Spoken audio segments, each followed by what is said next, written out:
standing in the living room of the little house on Gibson Street, Tuscaloosa, Illinois, and Mom and Pop came home, and Mom had a bundle in her arms that she hadn't had when I last saw her.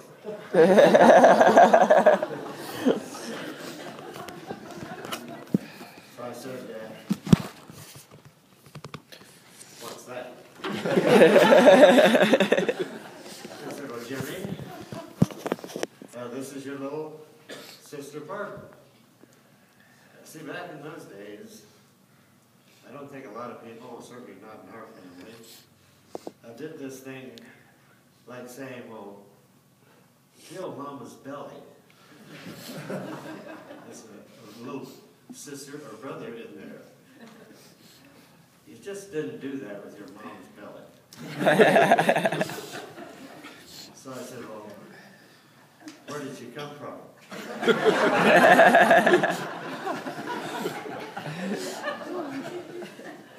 Mama said, well, I had her in my belly. So I said, well, how did it get out? And she said, well, she came out down there where I peed.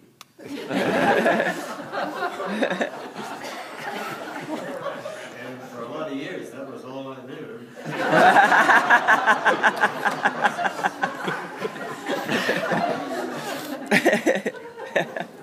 But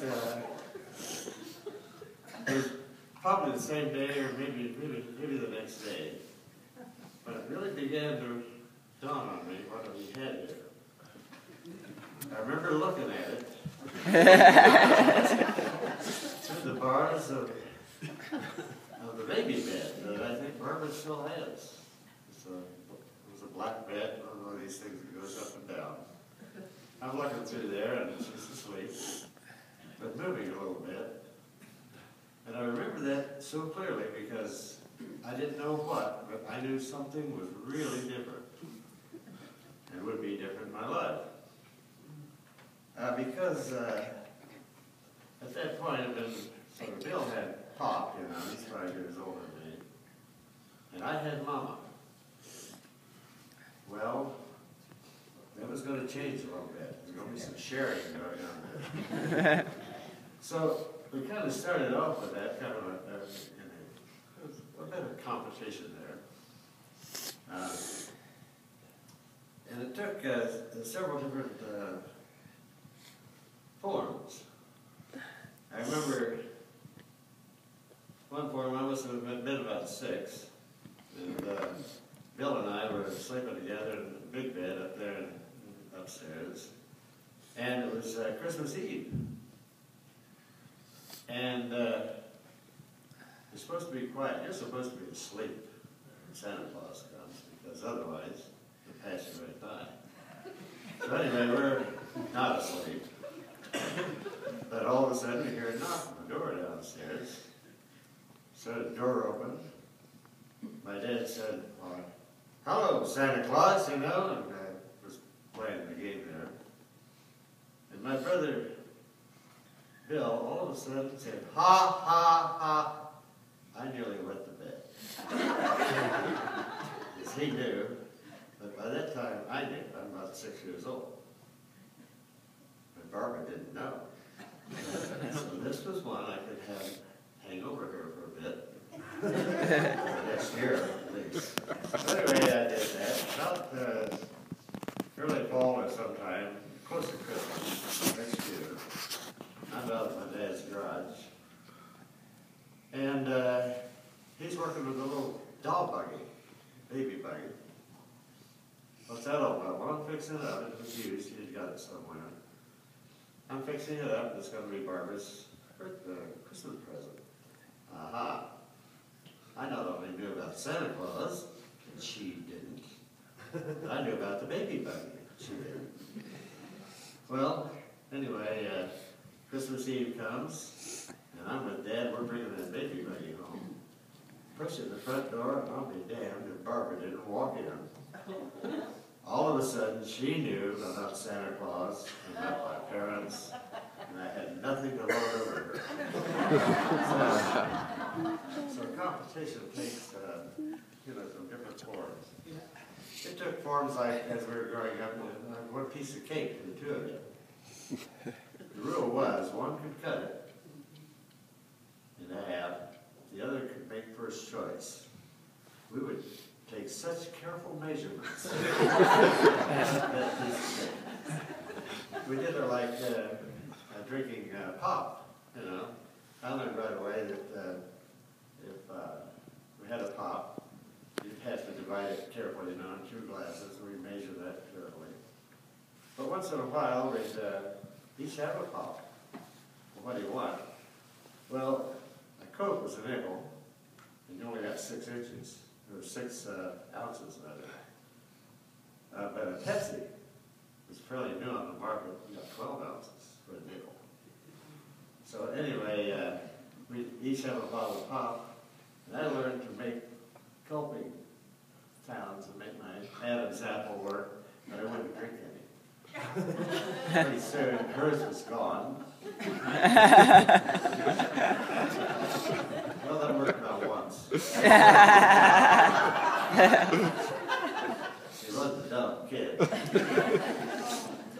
But so after that, it would take about a whole afternoon for us to get rid of a lot of pop. But washing dishes is where I really ruled supreme.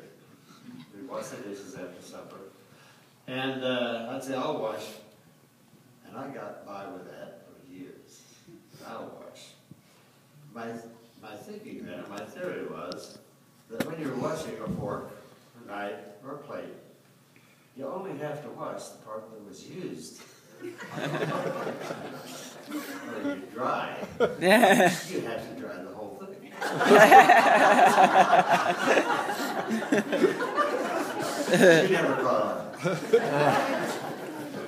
So we had, during her competitive years, I don't think I ever hit her, but I probably did. She hit me a lot.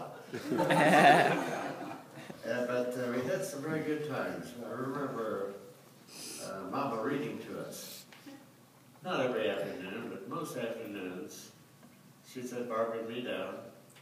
We went through the Bobbsey twins, went through the Adventures of Tom Swift, I remember those.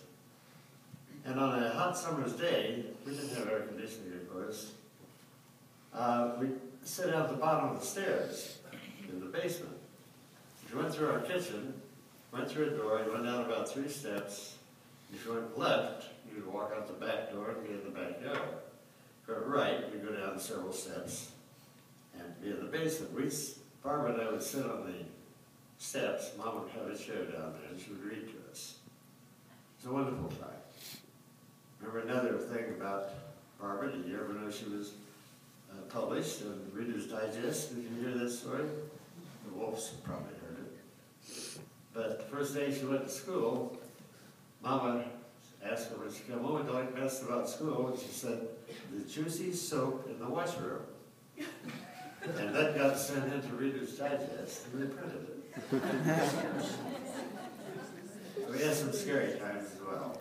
You probably heard, most of you have heard about this, but on a hot summer's night, I was probably 6, Barbara about 3. And Bill and I had abandoned our bed upstairs and spread a sheet down on the floor in front of the front door because leaving the back door and the front door open, you get a little breeze through there. And early in the morning, I'm waking up to some kind of noise and commotion. Here comes Barbara into the room with her hair all fire. And Bill, being old enough, knew what to do. He grabbed that sheet and smothered it out. But what had happened, we had a gasoline water heater in the basement. So she did. About once a week, from time to do the washing, my mama would go down, light that up, make hot water, and then do the washing. Well, she was rushing around like she always did. That's where Barbara got it. It was from my mom. And she went down and lit the heater, and I went back upstairs to do something. The thing went out, but gasoline continued running out of the floor. Pretty soon,